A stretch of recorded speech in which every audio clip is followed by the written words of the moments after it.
Hello students, welcome back in your own YouTube channel that is trust tutorials. आज हम पढ़ने वाले हैं या फिर कह सकते हैं स्टार्ट करने वाले हैं हमारा next chapter that is admission of partner. So admission of partner अगर बेटा आप लोगों को आ जाता है और वो भी ऐसे कि आपके सारे कॉन्सेप्ट क्लियर हैं अच्छे से, तो आपके काफ़ी सारे नंबर पार्टनरशिप में कंप्लीट हो जाते हैं। बिकॉज अगर आपको एडमिशन आ गया तो आपको 98% आपको रिटायरमेंट भी आ ही गया। सो इसका मतलब अगर आपने एडमिशन अच्छे से पढ़ लिया आज की डेट में, मतलब पूरा एडमिशन चैप्टर अच्छे से पढ़ लिया, तो आपको रिटायरमेंट भी आ जाएगा अच्छे से, और change in profit sharing ratio भी आपको बहुत जल्दी इजीली समझ आ जाएगा। तो सबसे ज़्यादा किंग ऑफ द पार्टनरशिप मैं बोलूँ तो यही है हमारा एडमिशन ऑफ पार्टनर। बिकॉज अगर इसके कॉन्सेप्ट, इसके झोल हमें सारे समझ आ गए तो हमें बाकी चैप्टरों में दिमाग बहुत ज़्यादा कम लगाना पड़ेगा।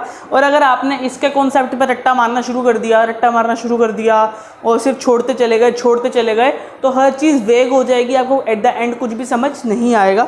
सो प्लीज़ सारा कंसंट्रेशन यहीं लगाना, अदर ऐप्स को थोड़ी देर बंद कर दो, हर किसी को बाय बाय बोल दो चैटिंग से, और सारा ध्यान यहीं लगाओ, ठीक है। ज़्यादा देर की वीडियो मैं बनाता भी नहीं हूँ, मुझे पता है एक लेवल होता है बच्चों का, इससे ज़्यादा एक्सटेंड पे वो लोग नहीं पढ़ सकते।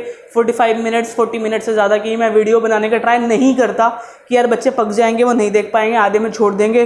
तो इससे अच्छा तो है कि छोटी वीडियो बनाओ और बच्चों को अच्छे से समझाओ उसके अंदर, ठीक है। सो लेट वी स्टार्ट कि भाई हमारा जो एडमिशन ऑफ पार्टनर है वो क्या है। भाई देखो, होता क्या है कि हमें पता है पार्टनरशिप में कम से कम 2 लोग होने चाहिए। अब हो सकता है कि तीसरे बंदे का आने का मन है, ठीक है, और तीसरे बंदे का आने मन कब हो सकता है, या हो सकता है कि वो पार्टनरशिप बहुत अच्छी चल रही हो और तीसरा जो बंदा है वो देख रहा है यार ये बहुत अच्छा कमा रहे हैं, मैं भी ना इस बिजनेस में इन्वेस्ट करता हूँ, चाहे साइलेंट पार्टनर ही क्यों ना बन जाऊं, या फिर मुझे वो बिजनेस मुझे भी अच्छे से आता है और बट लेकिन मैं एक अच्छे टीम की वजह से नहीं कर पा रहा था, अच्छी टीम नहीं थी मेरे पास।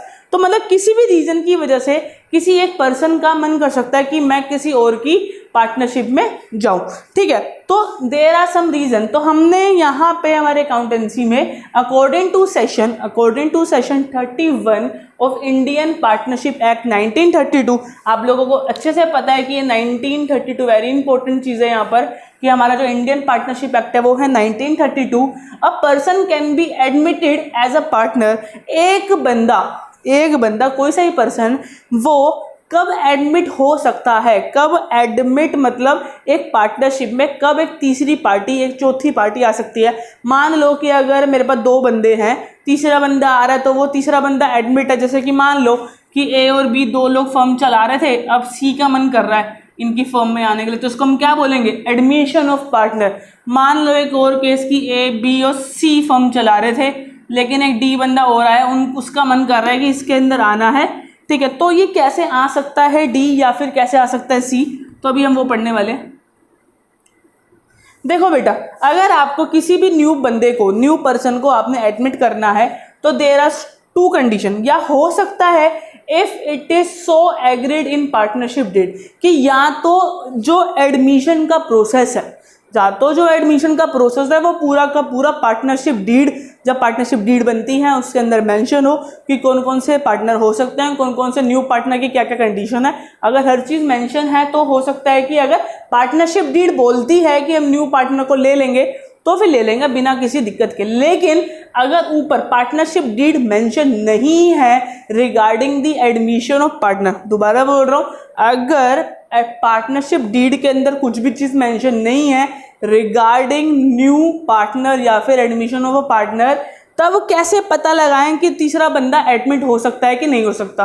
तो सुनो मेरी बात, अगर मान लो 2 पार्टी है, ए और बी, दोनों बिजनेस चला रहे हैं, दोनों पार्टनरशिप चला रहे हैं, और सी ने आना है, सी ने एंटर करना है, तो अगर ए रेडी है बी रेडी है, अगर ए रेडी है और बी रेडी है तो सी का एडमिशन ऑटोमेटिक हो जाएगा, कोई दिक्कत वाली बात नहीं है। बिकॉज 2 पार्टी उस बिजनेस को रनअप कर रही थी, दोनों ने हाँ बोल दी है, तो यस, तो वो सी जो बंदा है वो हमारा न्यू पार्टनर बन जाएगा, ठीक है। अब लेकिन मान लो एक सेकंड केस लेते हैं, there are 3 partner, A B C, 3 partner मिलके एक बिजनेस चला रहे थे, डी बंदा आया, चौथा बंदा आया जो कि था डी, लेकिन ए और बी तो एग्री कर गए लेकिन सी ने एग्री नहीं करा। और अगर सी ने एग्री नहीं करा इसका मतलब जो डी बंदा है उसको तीनों का कॉन्सेंट नहीं मिला, तीनों के जो सहमति है वो नहीं मिली, इसका मतलब डी अब एडमिट नहीं हो सकता। तो वो इसमें लिखा हुआ है और in the absence of above, मतलब अगर पार्टनरशिप डीड के अंदर मेंशन नहीं है, if all the partner agreed for the admission. तो कब एडमिशन हो सकता है? जब जितने भी पार्टनर उस पार्टनरशिप डीड उस पार्टनरशिप के अंदर हैं, सारे के सारे पार्टनर अगर एग्री हो जाते हैं उस अगले न्यू पार्टनर के लिए कि हम उसको एडमिट कर लेंगे, सो हम बोल सकते हैं कि वो बंदा एडमिट हो जाएगा। ठीक है, अगर कोई न्यू बंदा एडमिट होता है तो उसके ना दो राइट हो जाते हैं। अगर मान लो सी बंदा हमारा न्यू पार्टनर बन गया, ए और बी दो पार्टनर ऑलरेडी थे, सी बंदा आ गया पार्टनर बन गया बेटा हमारा, तो उसके पास हमारे पास दो राइट आ जाते हैं, दो राइट आ जाते हैं। वो दो राइट में से पहले राइट है right to share future profit of the firm. कह रहा है कि अगर एक न्यू पार्टनर बन जाता है हमारी फर्म का, तो जो भी आफ्टर एडमिशन, जब आप एडमिशन कर दोगे उसका, एडमिशन ले लोगे अपनी पार्टनरशिप के अंदर, तो जितना भी प्रॉफिट आप फ्यूचर में कमाओगे, जितना भी प्रॉफिट आप अपनी फर्म से फ्यूचर में कमाओगे, आप उसका एक शेयर किसको दोगे? न्यू अपकमिंग पार्टनर को दोगे, तो सबसे पहले ये उसका राइट हो जाता है कि right to share future profit of the firm. जो भी फर्म कमाएगी उसका शेयर कौन लेगा? वो एडमिटेड पार्टनर लेगा। Next, right to share in the assets of the firm. जितने भी एसेट्स फर्म की होंगी उसके ऊपर भी उसकी जितना शेयर उसका है उतना हकदार वो उन एसेट्स का भी बन जाएगा। ठीक है, और जो चीज़ मैंने यहाँ पे नहीं मेंशन कर रखी, अगर उसके आने के बाद कुछ लायबिलिटीज अराइज होती हैं तो वो लायबिलिटी इंकर्ड करने के लिए भी वही जिम्मेवार है, उसका भी शेयर कटेगा।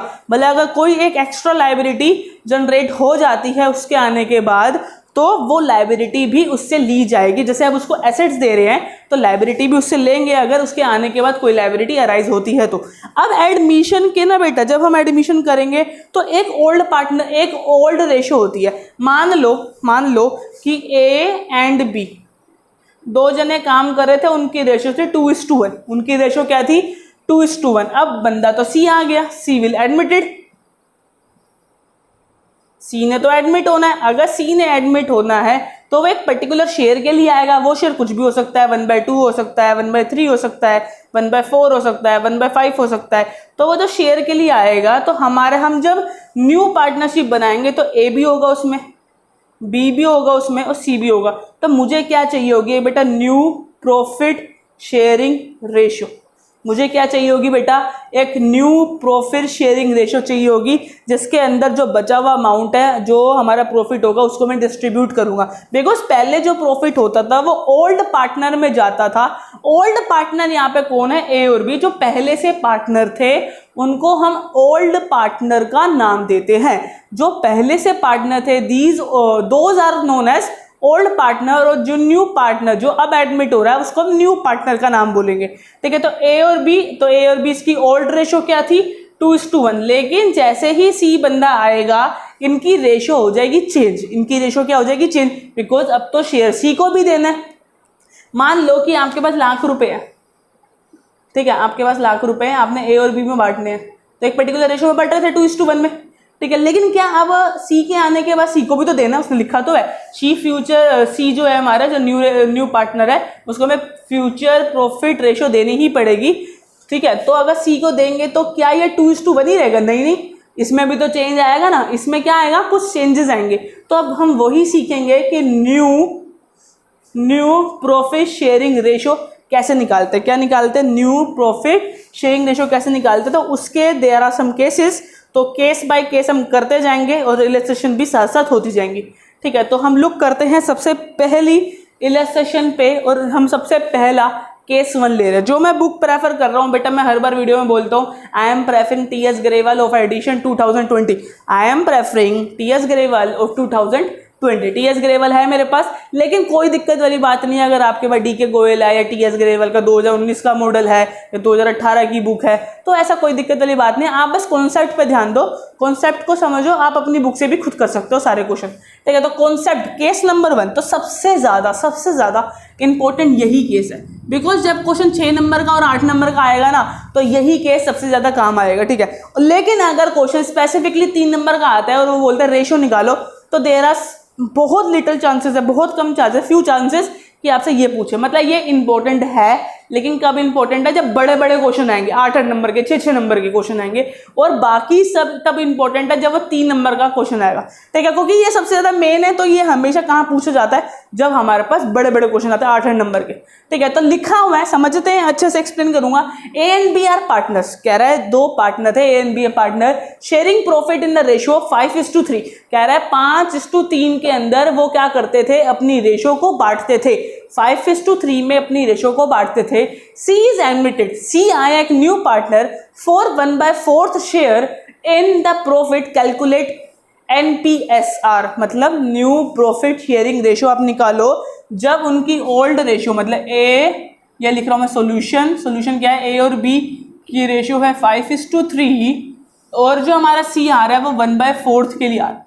तो मैंने बस नॉर्मल लिख दिया कि सी किसके लिए आ रहा है, 1/4 के लिए आ रहा है। तो आपको इस केस की पहचान कैसे पता चलेगी, देखो ना, अब बहुत सारे केस होंगे, कम से कम 7-8 केस है, तो आपको हर किसी की आइडेंटिटी पता होनी चाहिए। ओल्ड रेशो गिवन होगी, दोबारा बोल रहा हूँ, ओल्ड रेशो गिवन होगी, और आपको शेयर गिवन होगा कि सी किस शेयर के लिए आ रहा है, कि जो हमारा सी है वो कितने शेयर के लिए एडमिट हो रहा है, और आपके पास ओल्ड रेशो गिवन होगी। अगर आपके पास बस इतना सा ही डाटा है वैल्यूएबल, तो आपको इसका यूज करते हुए सबसे पहला काम क्या करना है, let the total share is equal to be 1। आपको क्या करना है, आपको टोटल शेयर को 1 मानना है। क्या करना है बेटा, आपको टोटल शेयर को 1 मानना, मान लिया, पहला स्टेप है, टोटल शेयर को 1 मान लिया। अब क्या करना है, अब सी कितना एक्वायर कर रहा है, सी विल गेट 1/4, है ना भाई, सी विल गेट 1/4, और अगर सी विल 1/4, तो रिमेनिंग किसके पास होगा, रिमेनिंग किसके पास होगा, ए और बी, ऑब्वियसली बात है, रिमेनिंग किसके पास होगा, ए और बी। और रिमेनिंग निकलेगा कैसे, जब आप 1 टोटल है, एक टोटल है मेरे पास, एक टोटल है, उसमें से 1/4 तो कौन ले गया, सी ले गया, तो हटाओ ना, सी ले गया बेटा, वह एक शेयर है, 1 शेयर है, टोटल 1 रुपया मान के चलो, 1 शेयर है मेरे पास, और उसमें से 1/4 तो ले गया कौन, सी ले गया। अब बचा कितना, ऑब्वियसली बात है 3/4, लेकिन करके दिखाएंगे। तो नीचे एलसीएम, नीचे से डिवाइड ऊपर से मल्टीप्लाई, नीचे से डिवाइड ऊपर से मल्टीप्लाई, और 3/4। देखो बेटा, नीचे इसके पास कुछ नहीं है, इसका मतलब 1 है, 4 नीचे से डिवाइड आ गया, एलसीएम आ गया 1 और 4 का, 4 नीचे से डिवाइड करा हमारा 1 और 4 का डिवाइड करेंगे तो 4 आएगा, 4 को 1 से मल्टीप्लाई तो 4 आ गया, और वैसे यहाँ पे 4 को 4 से डिवाइड करो तो 1 आ गया, 1 को ऊपर वाले से मल्टीप्लाई करा तो 1 आ गया। तो ये नॉर्मल सी चीज़ है 6th-7th क्लास की, ठीक है। तो ये हो गया हमारा 3/4। अब ये 3/4 किस में बटेगा, किस में बटेगा, ए और बी में, बिकॉज मेरे पास 2 ही पार्टनर है, ए और बी, ठीक है। ये केस नंबर 1 चल रहा है, ध्यान रखना। तो एस न्यू शेयर, और यहां लिखेंगे बीज न्यू शेयर, ओके जी।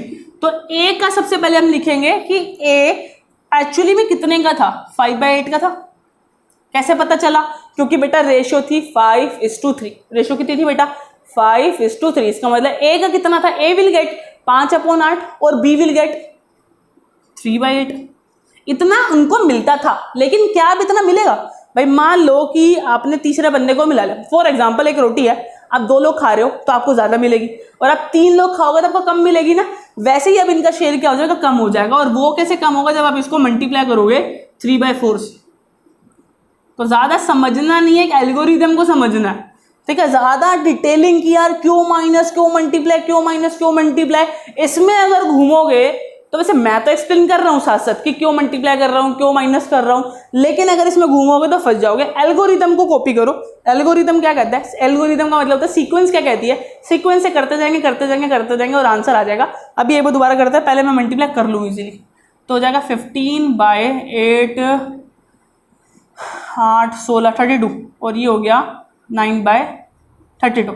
अब देखो बेटा, अब देखो हमारा सी कितने के लिए आ रहा था, 1/4 के लिए आ रहा था, सी 1/4 के लिए आ रहा था ना। तो रेशो क्या बनती है, देखो हमारा जो ए है वो है हमारा 15/32, बी है 9/32, लेकिन सी हमारा कितना है, सी है मेरा 1/4। लेकिन सी अगर 1/4 रहता है तो हमारा क्वेश्चन आगे सॉल्व नहीं हो पाएगा, बिकॉज सी जो हमारा है 1/4 मान लेते हैं, सी शेयर लिखते हैं यहाँ पे, शेयर 1/4।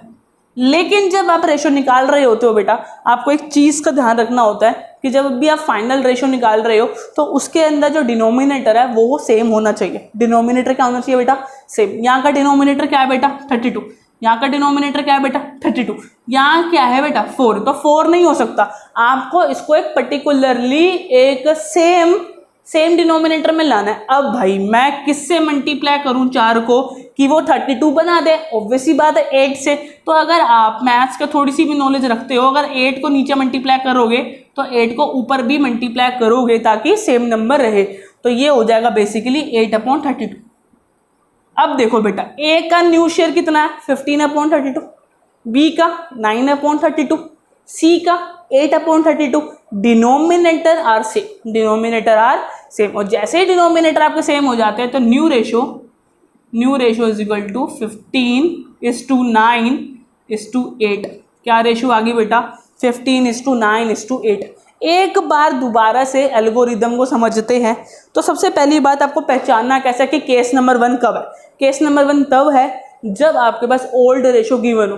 पहली कंडीशन हो गई कि आपके पास ओल्ड रेशो गिवन हो। सेकंड कंडीशन वो सिर्फ ये बोले कि सी 1/2 के लिए, 1/3 के लिए, 1/4 के लिए, 1/5 के लिए, 1/6 के लिए, 1/7 के लिए, कुछ भी बोल दे, 2/3, 2/4, 2/7 कुछ भी हो सकता है।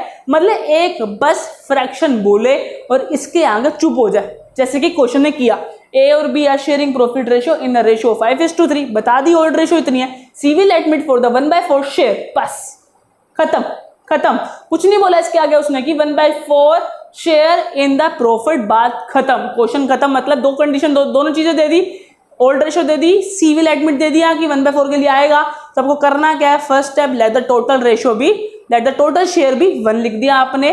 सी कितना गेट कर रहा है वो लिख दिया 1/4। रिमेनिंग निकालना है, रिमेनिंग कैसे निकलेगा, 1 में से 1/4 माइनस करेंगे। अगर ये 1/4 नहीं होता, अगर 1/3 होता तो मैं 1/3 माइनस करता। फिर थोड़ी सी नॉर्मल सी कैलकुलेशन जो 6th क्लास में पढ़ी थी हमने, उसके बाद वो जो बचा हुआ है उसको ए और बी में बांटेंगे। ये ए और बी लिखना नहीं है आप लोगों को, ध्यान रखना। अगर 3 पार्टनर होते तो तीनों में बांटता, ए बी सी, ठीक है। एज न्यू शेयर इज, क्या करना है आपको, 5/8 लिखना है, ये रहा। ए का आया कैसे, 5/8, तो ये 5 था, टोटल मिला के 8। बी का आया कैसे, 3/8। उसके बाद आपको क्या करना है, सी लिखना है 1/4। अब जब आप देखोगे कि इस 3/4 को मल्टीप्लाई करना है दोनों से, तो 3/4 ऊपर 3/4 नीचे, मल्टीप्लाई करा 15/32, मल्टीप्लाई करा 9/32। और उधर देखा कि डिनोमिनेटर में तो 32 आ ही नहीं रहा, उधर तो डिनोमिनेटर में क्या आ रहा था बेटा, सिर्फ 4 आ रहा था। तो डिनोमिनेटर में मेरे को 32 बनाने के लिए मैंने क्या करा, 8 से ऊपर 8 से नीचे मल्टीप्लाई कर दिया बेटा, ठीक है। So the answer become 15, 9 and 8। अब हम करते हैं केस नंबर 2, ठीक है। अब आपको अगर इसकी प्रैक्टिस करनी है तो टीएस ग्रेवल का इलस्ट्रेशन नंबर 2 कर लो, अभी इलस्ट्रेशन नंबर 2 साथ ही साथ कर लो, समझ आ जाएगा, ठीक है। अब हम करते हैं हमारा केस नंबर 2। केस नंबर 2 हमारा क्या कहता है, कह रहा है इलस्ट्रेशन 3 है। इलस्ट्रेशन कौन सी है बेटा, 3 of T S Grewal 2020। A and B are partner, they admit for 1/4 share. कह रहा है कि ए और बी पार्टनर है, एडमिट कर रहे हैं 1/4 शेयर के लिए। In future profit share ratio between A and B would be 2:1। अब सुनो कहानी में कहां ट्विस्ट आता है।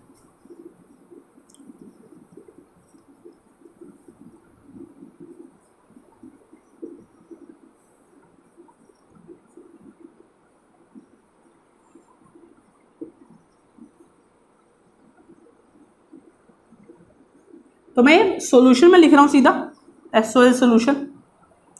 देखो बेटा, पहले वाले में शेयरिंग प्रॉफिट इन दिस, इसका मतलब ये जो रेशो थी ना बेटा, A:B की 5:3, ये बेटी थी बेटा ओल्ड रेशो। कैसी रेशो थी बेटा, ओल्ड रेशो। मतलब जिसमें पहले वो लोग काम कर रहे थे, ए और बी जो पहले प्रॉफिट बांटते थे वो 5:3 में बांटते थे, और जब सी आया तो उनकी जो न्यू रेशो बिकम होगी 15, 9 और 8। अब यहाँ क्वेश्चन में क्यों ट्विस्ट है, क्यों इसको केस नंबर सेकंड की महत्व दी गई है, क्यों इसको केस नंबर सेकंड दिया गया है, क्यों इसको नॉर्मल क्वेश्चन की तरह नहीं माना? बिकॉज अगर केस आता है नेक्स्ट, इसका मतलब उसमें कुछ ट्विस्ट तो जरूर है भाई। अगर वो डिफरेंट नहीं होता question, if the question is not different, तो हम उसको केस सेकंड क्यों बोलते, क्यों उसको केस थर्ड बोलते?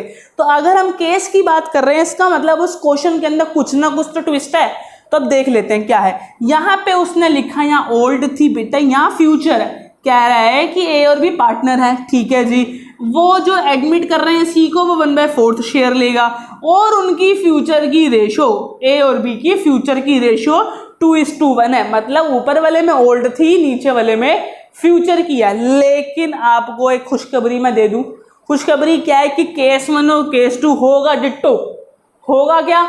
डिट्टो। लेकिन केस 1 केस 2 में जो डिफरेंस था मैंने आपको साफ साफ बता दिया। मैंने आपको साफ साफ बता दिया कि ये फ्यूचर की रेशियो और ये ओल्ड रेशियो थी।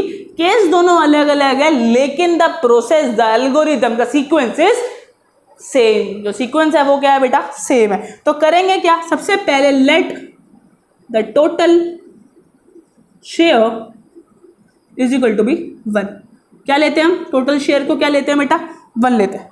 टोटल शेयर को 1 लेते ही, टोटल शेयर को 1 लेते ही, टोटल शेयर जैसे ही मैंने 1 ले लिया, अब मैं लिखूंगा सी को कितना मिल रहा है? 1/4। अब मैं लिखूंगा रिमेनिंग। रिमेनिंग कैसे होगा? 1 - 1/4। कितना बचेगा? 3/4। 3/4 को किसमें बांटूंगा? ए और बी में बांटूंगा। तो ठीक है, लिखेंगे ए इज न्यू शेयर, फिर लिखेंगे बी इज न्यू शेयर, फिर लिखेंगे सी इज शेयर। अब ए में ए खुद क्या था? 2:1 है ना, इसका मतलब 2/3 था, और 1:2 मतलब 1/3।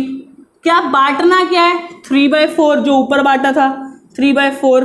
और सी कितने के लिए आ रहा है? 1/4 के लिए। आंसर आ गया 6/4, 8 और 1 4 8 12, और इधर आ गया 3/12।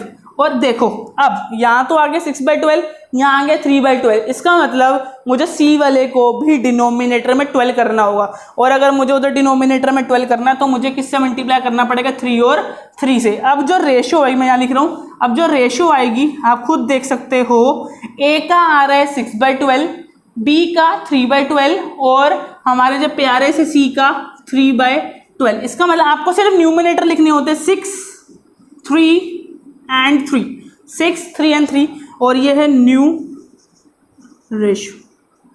अब लेकिन 6, 3 and 3 क्या है कि कट सकते हैं एक बार और। जैसे कि हमने जो इधर वाले केस देखा था वो 15, 9, 8 है, किसी भी पर्टिकुलर टेबल पे वो नहीं जाता, कोई भी कॉमन वहाँ पे चीज़ नहीं है। लेकिन जब आप यहाँ देखोगे 6, 3 और 3, यहाँ पे ये 3 के टेबल से इजीली कट सकते हैं। तो इसको 3 के टेबल से जब मैं डिडक्ट करूँगा तो 2:1 आ जाएगा।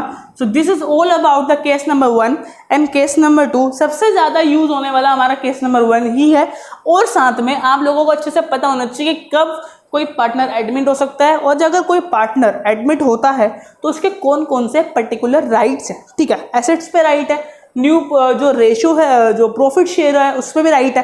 ठीक है, और हमारा केस नंबर 1 पे कब केस नंबर 1 लगेगा, कब केस नंबर 2 लगेगा। होप आप लोगों को समझ आया होगा कि केस नंबर 1 क्यों अलग है, केस नंबर 2 क्यों अलग है। केस नंबर 1 बहुत अच्छे से करना बेटा, बहुत अच्छे से, because this is very very very important. एक बार इलिस्ट्रेशन नंबर 1 कर लो, इलिस्ट्रेशन 2 मैंने नहीं करवाई है, आप खुद कर सकते हो उसको। मुझे इतना कॉन्फिडेंस है अपने ऊपर कि यार मैंने बहुत अच्छा पढ़ाया, और आप लोग वो कर सकते हो इलिस्ट्रेशन नंबर 2।